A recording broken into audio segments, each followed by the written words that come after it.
Masalah perkotaan sudah tidak asing lagi, begitu banyak isu-isu yang sangat rumit, kompleks, kemacetan, polusi udara, dan yang terutama adalah sampah. Bagaimana kita mengatasi sampah yang ada di lingkungan kita, khususnya di Indonesia ini ya. Saya akan membahas bersama-sama bagaimana sih kita bisa berpartisipasi, nggak sekedar komplain lalu melihat, tapi bagaimana kita atau organisasi Anda, perusahaan Anda bisa ambil bagian untuk membuat kota-kota kita menjadi kota yang lumayan bersih lah ya. At least polusi dan juga khususnya sampah. Ya, kita akan berbincang-bincang dengan seorang pemuda yang menurut saya cukup unik, pindah dari Bali ke Jakarta untuk ambil bagian sekaligus mengajak kita, memotivasi kita bagaimana kita bisa ambil bagian untuk membersihkan lingkungan kita khususnya dari sampah yang ada berceceran dimanapun kita berada, yaitu Mas Krisna Aditama. Mas Krisna, apa kabar? Baik, Pak Jimmy. Ini senang sekali ini saya dengar Mas Krisna dari Bali pindah ke Jakarta untuk menjadi trash hero atau pahlawan sampah. Kok ada sih orang ngasih nama pahlawan sampah? Bisa ceritakan nggak Mas Krisna? Karena kenapa pahlawan ya? Karena pahlawan ini kan seorang yang berjasa kan intinya. Semua setiap orang bisa jadi pahlawan sih. Nggak cuma dia harus tokoh besar atau orang yang spesial atau ikonik gitu. Kita semua tuh pahlawan karena kita semua bisa berjasa. Gitu. Wow, oke. Dan kenapa pahlawan sampah? Karena kita semua bisa berpartisipasi nih untuk menanggulangi atau menyelesaikan isu sampah. Jadi di kegerakan ini bernama Trash Hero ya. Trash Hero. Saya pahlawan sampah. Ya. Bisa ceritakan nggak apa itu Trash Hero? Trash Hero pada dasarnya adalah organisasi clean up atau organisasi yang menginisiasi gerakan bersih-bersih lingkungan. Oke. Jadi clean up adalah inti dari kegiatan kami dan kami juga punya beberapa kegiatan lainnya. Mungkin nanti kita bisa explore ya Pak Jimmy. Itu adalah kegiatan edukasi dan mengajak pelaku bisnis atau pelaku usaha untuk ikut berubah dan mengambil bagian di gerakan ini. Jadi kita lihat bahwa Jakarta itu ya dan juga seluruh Indonesia. Bisa ceritakan nggak Trash Hero ini udah ada di mana saja di Indonesia? Kami saat ini ada di 95 lokasi. Wow, oke. Tersebar di berbagai provinsi, kabupaten, kota sampai desa. Tapi karena kemarin pandemi ya kita 2 tahun sempat berhenti kegiatannya. Saat ini hanya 65 chapter termasuk Jakarta yang masih aktif. Wow, yuk saya ingin ajak untuk bersama-sama Anda bisa melihat kegiatan daripada Trash Hero bersama Mas Krisna dan teman-teman yang ada di Jakarta bahkan di kota-kota lain. Let's watch together.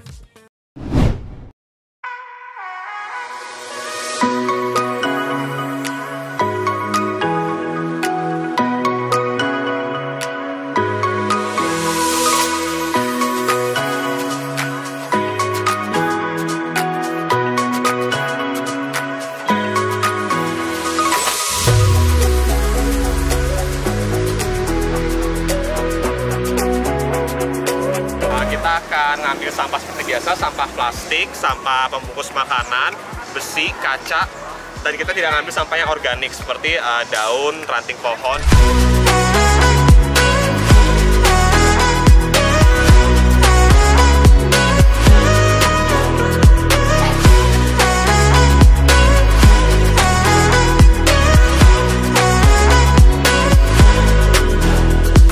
Oke, ayo kita mulai. Sampai jalan. Ayo.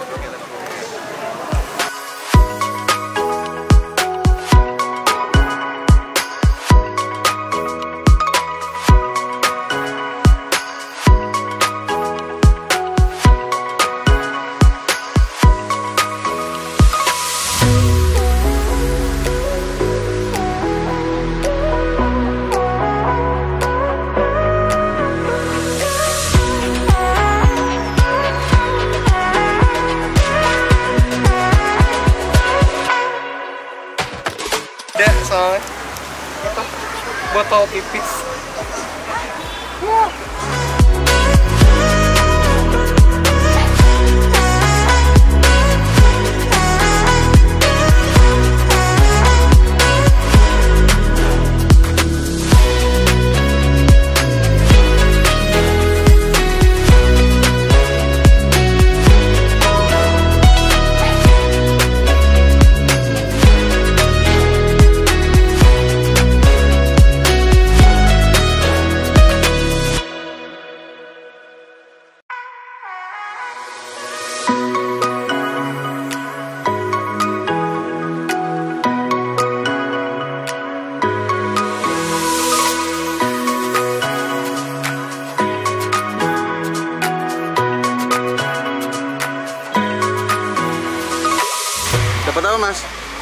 rokok banyak banget. Dapat apa, Mbak? Dapat sedotan. Plastik. Oh, sampah bekas makan sih. Plastik, iya. Gelas plastik paling banyak. Ini bungkus rokok banyak hari ini.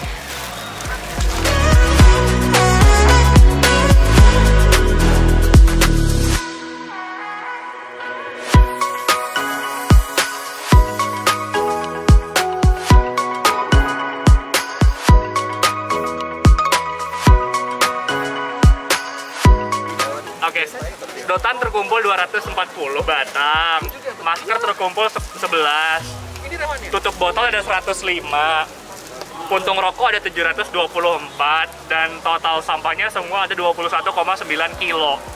Terus dengan relawan 26 totalnya. Oke, terima kasih. Terus kita buang sampahnya, habis itu kita cuci tangan bareng.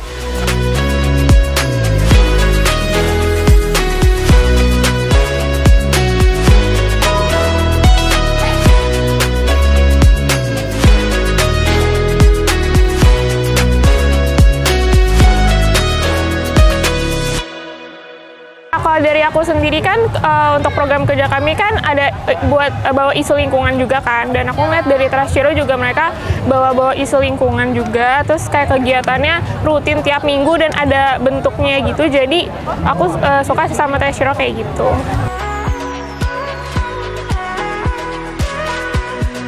Aku belum pernah ikut acara clean up gini sih, jadi mungkin kayak nyoba hal baru tuh asik kan ya, jadi ya udah aku langsung coba dan ternyata emang seru.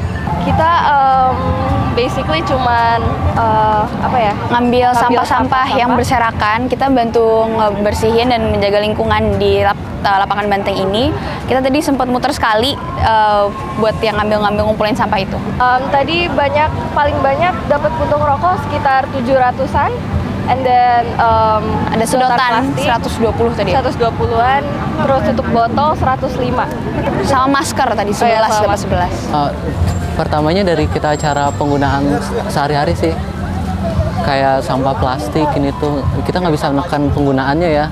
Mungkin dari semenjak ikut ini Trashero mulai menekan penggunaan botol plastik dan sebagai kemasan saset terutama. Jadi sebenarnya clean up ini memang kita adakan rutin setiap minggu, tapi clean up ini sebenarnya bukan solusi. Jadi clean up ini adalah sebagai cara untuk kita mengajak sebanyak-banyaknya orang untuk bergabung ke kegiatan Trashero untuk sama-sama mengedukasi dan menumbuhkan kesadaran bahwa sampah plastik itu sebenarnya masalah bersama. Itu sih teman-teman dari kami. Semoga ya semua orang juga semakin sadar akan lingkungannya, karena kan kita tinggal di lingkungan kita kan, dan pastinya juga berdampak juga lingkungan kepada kesehatan kita, kehidupan kita gitu. Semoga semuanya ya semakin sadar akan lingkungannya. Jangan buang sampah sembarangan. Ayo kita mulai pungut sampah yang berserakan. Kalian kalau misalkan ada waktu luang bisa coba join untuk clean up di lapangan banteng setiap hari Minggu ya. Jam 7 sampai jam 8. Mari kita jaga lingkungan kita dari sampah-sampah, khususnya sampah plastik. Kita harus bertanggung jawab terhadap sampah masing-masing. Sampah kita adalah tanggung jawab diri sendiri, bukan orang lain. Dan jangan membuang sampah sembarangan. Dan gunakan plastik yang dapat berulang-ulang. Jangan gunakan plastik sekali pakai lagi. Heroes, 1 juta untuk Indonesia.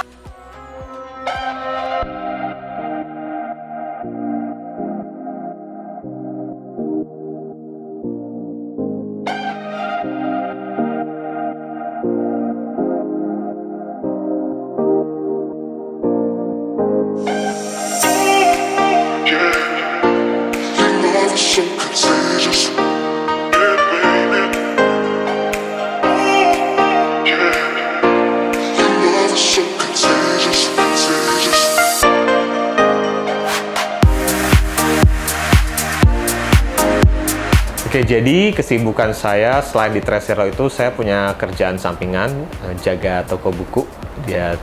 Di sini aku kerjanya paruh waktu atau part time. Tugasku dari masuk toko biasalah ya, bersih-bersih, nyiapin mesin kasirnya, ngecek stok, dan ngerapiin buku-buku di sini, dan update sosial media. Jadi kami update di sosmed sekarang di toko lagi ada buku-buku apa aja. Nah, kalau sekarang kan buku-bukunya lagi bertema tubuh dan pikiran. Jadi kami ngasih tahu ke customer kayak lagi ada buku ini nih yang rekomendasi dari kami hari ini. Di toko buku ini tuh bukunya nggak dibungkus plastik. Nah, mungkin teman-teman agak kaget ya ketika masuk kok nggak ada plastiknya, ini buku bekas atau buku baru atau buku perpustakaan gitu. Dan kami bilang kami di sini emang mau menyadarkan ke customer kalau buku tuh nggak harus dibungkus plastik kok untuk bisa dibeli. Nah, jadi di sini kami mulai edukasi di sana, dan mungkin agak shock ya, mungkin ada yang bilang kayak, oh ntar kotor dong bukunya. Ya lumayan macam-macam sih, tapi mereka customer apresiasi sih bahwa di sini kami nggak menyediakan kantong plastik juga, buku-buku nggak di plastik. Jadi mereka ketika mereka beli udah kami langsung kasih gitu. Kalau nggak mereka ya mungkin bawa tote bag sendiri biasanya. Jadi sebenarnya selain gerakan lingkungan, aku juga cukup punya perhatian ke gerakan literasi sebenarnya. Nah, aku sendiri juga suka baca. Ya, jadi di anak-anak kalau untuk program Trace Hero Kids kami punya buku. Nah, buku itu tuh isinya cerita. Jadi kisah tentang ikan paus yang hidup di laut yang dia ingin bebas dari sampah plastik. Nah, di halaman-halaman belakangnya itu ada rapotnya.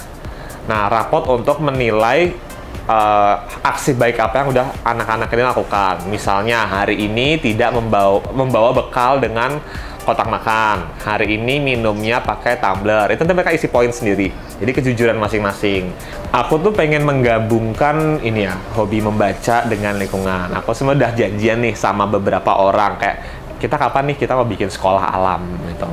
Jadi menggabungkan pendidikan dengan pendidikan biasa ya, pendidikan akademis biasa dengan kesadaran akan lingkungan gitu. Karena aku dan beberapa temen sama-sama aktif di gerakan pendidikan akar rumput, literasi dan lingkungan, dan kami pengen anak-anak lainnya juga bisa merasakan apa yang kami bisa pelajari kemarin secara gratis. Bahkan dulu ketika jadi kami merasa kayak kita punya privilege ya, bisa sekolah, bisa tahu segala hal. Kita mau berbagi aja nanti, itu tujuan jangka panjang banget sih. Nanti kalau udah mapan kuliah, udah cukup mengerjakan berbagai hal, bikin sekolah tujuan akhirnya. Mas Krisna ini cukup unik sih saya lihat tadi ya, Trace Hero ya, bagaimana pahlawan-pahlawan, saya rasa mereka semua volunteer ya, sukarela, betul nggak ya? Betul. Makanya disebut sebagai hero, pahlawan lah itu ya, nggak ada yang digaji, nggak ada yang dibayar ya. Bisa ceritakan nggak sebenarnya visi misi daripada Trace Hero sendiri? Yang pasti kami ingin mengajak sebanyak mungkin atau bahkan seluruh orang ya di Indonesia maupun di dunia untuk sama-sama menuju gaya hidup nol sampah atau minim nol sampah. Oke. Iya. Ya, kami juga sadar sih sebenarnya itu adalah sesuatu yang tidak mungkin gitu. Ada beberapa keadaan di mana kita tidak bisa menghindari sampah, tapi setidaknya kita berusaha untuk mengurangi sampah sebanyak mungkin di hidup kita dan mengajak orang lain untuk mengikuti kami. Kalau saya lihat ke Singapura itu ya, rasanya itu kan rasanya zero sampah ya. Iya. Bahkan di Jepang ya, orang bisa jalan hampir kurang lebih 100 meter karena tempat sampah justru nggak ada di mana-mana kalau di Jepang. Betul. Saya perhatikan ya, supaya orang membiasakan cari tong sampah, nggak sekedar membuang aja ya. Nah, kalau di Jakarta ini, karena Mas Krisna kan nangani di Jakarta ya, apa saja sih kegiatan yang dilakukan bersama-sama dengan para pahlawannya? Kami kemarin baru melakukan kegiatan namanya brand audit atau audit sampah. Jadi kami audit sampah. Jadi kami kalau tidak salah sekitar 13 kilo sampah itu dari 4 karung. Kami hitung satu persatu jenis sampahnya, merek sampahnya, dan perusahaan produsen sampah itu. Jadi misalnya kami nemu 2 botol plastik nih, yang 600 ml ya, botol A, botol B. Botol A mereknya A, botol B mereknya B. Mereka dari perusahaan apa nih? Perusahaan maju dan perusahaan mundur misalnya. Itu kami catat ada berapa, kami laporkan ke Indonesia dan akan menjadi laporan seluruh dunia. Jadi setahun sekali, sekitar bulan September, kami akan luncurkan laporan global perusahaan mana saja yang sebagai top polluters atau siapa yang memproduksi sampah paling banyak. Nah, itu akan kenapa perusahaannya yang pakai kan konsumennya, yang membuang sembarangan konsumennya. Kenapa kok imbasnya ke perusahaannya, Mas Krisna? Karena perusahaan itu sebenarnya harus bertanggung jawab. Jadi mereka tuh kan menjual produk kan, misalnya air. Mereka menjual air minum, bukan menjual botolnya gitu. Dan itu sudah di undang-undangnya, saya lupa undang-undang nomor berapa, kalau perusahaan itu harus bertanggung jawab atas sampah yang mereka produksi. Karena mereka hanya menjual produk, misalnya kalau air ya air, kalau deterjen ya deterjen gitu. Nah jadi ini sebenarnya semacam trik bagi perusahaan untuk menghindari tanggung jawab mereka, kayak oh ini sampah kalian yang harus bertanggung jawab gitu. Tapi kan sebenarnya kita hanya membeli produknya. Dan perusahaan itu hanya bungkusnya itu hanya untuk mendeliver ya, mengatakan isi produknya gitu. Jadi kita tidak harus bertanggung jawab sebenarnya. Jadinya harusnya menurut Mas Krisna setiap perusahaan harusnya membangun juga trash hero di dalam perusahaan mereka, begitu kan? Iya, kami lebih mendorong mereka untuk melakukan riset atau development untuk membuat produk mereka kemasannya lebih ramah lingkungan, atau bahkan tidak perlu ada kemasan, kita tinggal refill saja harusnya. Misalnya sesimpel misalnya ada air minum yang bentuknya galon, kan tinggal hanya tukar saja galonnya. Karena mereka hanya menjual airnya sebenarnya ke kita, bukan menjual galonnya. Misalnya deterjen, kita bisa ke refill station atau untuk mengisi lagi nih samponya, misalnya sabunnya gitu. Itu sebenarnya sangat bisa dilakukan, cuman ya karena tidak ada kehendaknya, nah itu yang kami dorong supaya ada. Wow. Jadi Mas Krisna kurang lebih kalau setahun nih di Jakarta saja mungkin nggak bisa represent semuanya kan ya, karena pahlawannya juga nggak bisa 1 juta dan sebagainya. Dari pengalaman daripada Mas Krisna dan juga Trash Hero yang ada di Jakarta ini, yang pernah terkoleksi berapa ton sih setahun dalam atau 1 bulan? Setahun mungkin saat kami lagi aktif-aktifnya sebelum pandemi ya, itu bisa sekitar 2 ton dalam 1 tahun. Ya? Wow. 2 ton dari lokasi-lokasi clean up kami. Hanya beberapa lokasi ya? Iya, betul. Saya bisa bayangkan kalau di Jakarta berapa titik itu ya. Wow, jadi Mas Krisna dari sampah-sampah yang dikoreksi, diaudit semuanya itu berarti setiap tempat itu ada tempat lokasinya lah untuk mengumpulkan semua sampah-sampah itu ya? Iya, jadi kami biasanya bekerja sama dengan bank sampah atau petugas kebersihan setempat untuk membuang sampah itu. Jadi kalau Jakarta saat ini kami hanya bekerja sama ke teman-teman di dinas lingkungan di lapangan Banteng untuk menitipkan sampahnya. Sampah yang sudah kami pilih dan kami hitung. Kalau mungkin di beberapa chapter lain mereka sama bank sampah. Jadi sampah-sampah botolnya, kardus, plastik, kaca itu mereka jual ke bank sampah. Iya. Mas Krisna, mohon maaf nih, bedanya apa Trash Hero ini dengan asosiasi pemulung yang memang mengkoleksi sampah-sampah, Mas? Sebenarnya bisa dibilang tidak ada bedanya ya. Karena sama-sama pahlawan gitu. Kami tidak melihat pemulung ini berbeda dengan kami gitu. Kan kalau pemulung memang itu jobnya day to day, bahkan bisa mendapatkan keuangan, bahkan cukup signifikan kan ya. Apakah di Trash Hero ini juga bisa dari sampah-sampah yang diaudit itu menghasilkan keuangan juga? Kami tidak mengambil keuntungan dari sampah itu. Jadi ketika kasus di Jakarta ya, ketika misalnya kami lagi clean up ada pemulung nih, Mas boleh diambil nggak botolnya? Boleh, kami kasih aja langsung. Karena kami kan juga membantu membersihkan lingkungan, dan kalau misalnya itu bisa menjadi rezeki buat orang lain ya tidak masalah. Karena kami kegiatannya tidak melibatkan uang sama sekali. Enggak, tadi kan saya dengar istilah Mas Krisna dititipkan, seolah-olah barang yang berharga dititipkan, berarti kan akan diambil lagi. Kan nggak mungkin diambil sampah kan, mungkin didaur ulang atau diproses menjadi pupuk dan lain sebagainya. Pengalaman daripada Trash Hero sendiri bagaimana mengkoleksi sampah, diaudit, lalu didaur ulang atau dijual yang bisa menjadi sebuah produksi mungkin? Jadi untuk Trash Hero sebenarnya kami hanya sampai di clean up saja. Jadi ketika misalnya ada yang mau menjual ke bank sampah atau mengelola sampahnya, itu inisiatif masing-masing aja, dibebaskan ke setiap volunteer karena kami tidak ada paksaan untuk ke sana. Iya. Cukup menarik ya. Jadi untuk Anda semua yang melihat program Satu Cerita untuk Indonesia ini, yuk kita bersama-sama mulai memikirkan bagaimana lingkungan kita ini bersih. Lingkungan bersih, udara bersih, membuat pola pikir kita insya Allah juga bersih juga kan ya Mas Krisna ya. Jadi Mas Krisna, saya lihat bahwa Trash Hero ini di Indonesia ya ada di beberapa cabang tadi yang cukup signifikan. Karena mohon maaf di Jakarta ini kan dikit sekali, nanti mudah-mudahan lewat program ini banyak teman-teman masyarakat di Jakarta ini boleh menjadi Trash Hero di tahun ini bahkan seterusnya ya. Yang aktif di seluruh Indonesia ini di mana saja, Mas? yang unik dari Trash Hero Indonesia itu yang paling aktif tuh di Bali dan daerah-daerah timur Indonesia justru. Wow.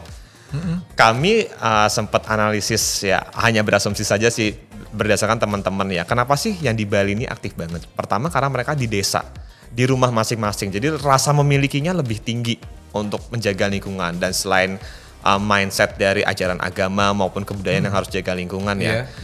Lalu kenapa misalnya tadi sempat ngobrol juga sama teman-teman yang lain, kok ada ya di Pulau Alor, di Pende, di Sulawesi, di Papua. Karena mereka merasa kayak, oh ini rumah saya. Jadi rasa memilikinya lebih tinggi.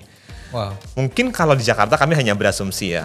Kenapa di Jakarta sedikit? Karena orang belum merasa mungkin ini rumah mereka gitu. Jadi belum ada tanggung jawab kayak, ayo kita bersihkan sama-sama rumah kita. Wow. Kita akan lebih dalam lagi bagaimana kegerakan Trash Hero ini nggak cuma di Indonesia, tapi ada di belahan-belahan dunia lainnya. Yuk kita lihat kegiatan Trash Hero yang ada di luar Indonesia.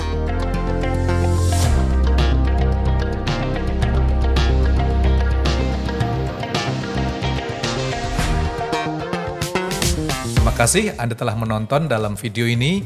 So don't forget, jangan lupa untuk like, comment, share, dan juga nyalakan lonceng notifikasi. Sampai jumpa dalam acara Satu Cerita untuk Indonesia.